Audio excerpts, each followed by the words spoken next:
आलो के फादर उसे कहते हैं कि बेटा फौरन ऊपर जाओ। वो अपनी गर्दन से आलो को ऊपर उछाल देता है और वो भी ऊपर चढ़ने की कोशिश करता है, लेकिन नहीं चढ़ पाता और फ्लड उन्हें बहाकर ले जाता है। यह बहुत ही इमोशनल सीन होता है। आलो अब अपने फादर को खो चुका था। अब आलो वहां से वापस अपने घर आ जाता है और अब उनका काम और भी बढ़ जाता है, क्योंकि अब उनके फादर मर चुके थे। इसलिए अब आलो भी सभी के साथ काम करवाने लग जाता है। काफी उदास होता है और जब वो कोर्न रखने जाता है तो उसे वही जंगली बच्चा नजर आता है और उसे उस पर बहुत गुस्सा आता है, क्योंकि उसकी वजह से आज आलो के फादर जिंदा नहीं है और वह उस जंगली बच्चे को मारने की बहुत कोशिश करता है। वो उसके पीछे भागने लगता है। आलो उसको पकड़ तो लेता है, लेकिन वह तभी नदी में गिर जाता है और डूबने लगता है। वह एक चट्टान से टकराकर बेहोश हो जाता है और जब उसे होश आता है तो वह खुद को अकेला पाता है। वह काफी ज्यादा उदास था, लेकिन तभी उसकी नजर उसी जंगली बच्चे पर पड़ती है।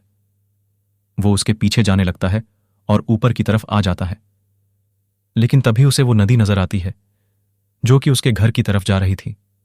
उसे अपने फादर की बात याद आती है कि जब तुम्हें नदी नजर आ जाए तो तुम घबराना नहीं, क्योंकि तुम नदी से अपने घर का रास्ता ढूंढ लोगे।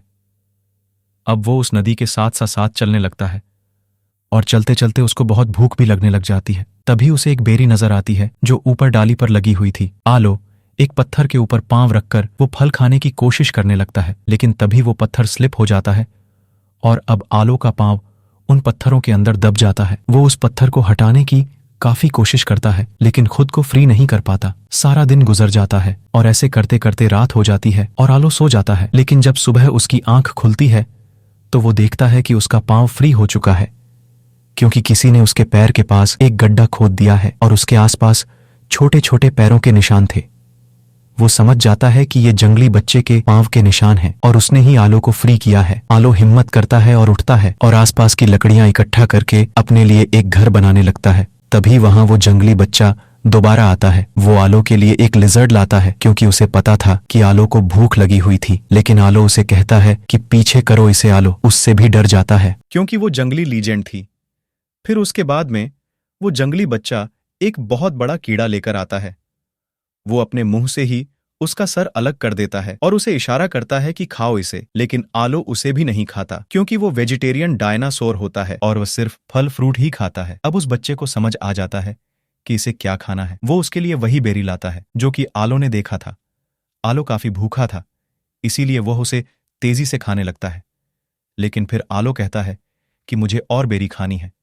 तो वो जंगली बच्चा उसे अपने साथ एक जगह पर लेकर जाता है जहां पर उस बेरी का एक पेड़ होता है और उस पेड़ पर काफी ज्यादा बेरी लगी हुई थी। आलो के मुंह में पानी आ जाता है और वो फौरन उसकी तरफ बढ़ने लग जाता है और वह बच्चा उसे रोकने लगता है, लेकिन आलो नहीं रुकता, क्योंकि उसे कुछ समझ नहीं आता कि वो उसे क्यों रोक रहा है। और जब आलो जैसे ही फ्रूट खाने लगता है तो एक बड़ा सा स्नेक उसके ऊपर गिर जाता है और आलो डरकर नीचे गिर जाता है। वो स्नेक आलो पर अटैक करने ही वाला होता है कि वो जंगली बच्चा उस स्नेक पर हमला कर देता है। उन दोनों में फाइट होती है और आखिरकार वो स्नेक वहां से डरकर भाग जाता है। अब वो दोनों आगे जा रहे होते हैं कि तभी लकड़ियों में से एक जाइंट सा जानवर बाहर आता है, जिसके सिंह के ऊपर बहुत से बट बैठे हुए थे। वो आलो से पूछता है कि तुम्हारे साथ ये बच्चा कौन है? तो आलो कहता है कि इसका नाम मुझे नहीं पता। फिर आलो उसे स्पोर्ट कहकर बुलाता है और वो जंगली बच्चा पीछे मुड़कर देखता है, यानी कि उसको उसका नाम अच्छा लगा होगा। आलो स्पोर्ट में काफी गहरी दोस्ती हो जाती है और वह एक साथ अपने घर की ओर चलने लगते हैं, लेकिन आलो को रास्ता समझ नहीं आ रहा था। फिर वो लोग एक जगह से गुजरते हैं जहां पर उन्हें बड़ी बड़ी घास मिलती है। तब आलो अपनी पूंछ उस घास पर घुमाने लगता है और बहुत सारे जुगनू निकलते हैं।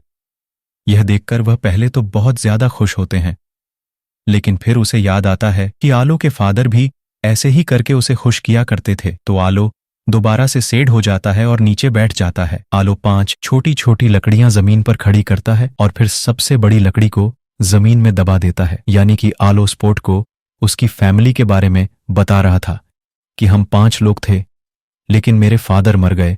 तब वो स्पॉट का कोई रिएक्शन नहीं देखता, तो वो उदास हो जाता है कि हाँ, मैं किसको समझा रहा हूं। लेकिन तभी स्पोर्ट भी उठता है और 3 लकड़ियां जमीन पर खड़ी करता है और वह 2 बड़ी लकड़ियों को जमीन में दबा देता है।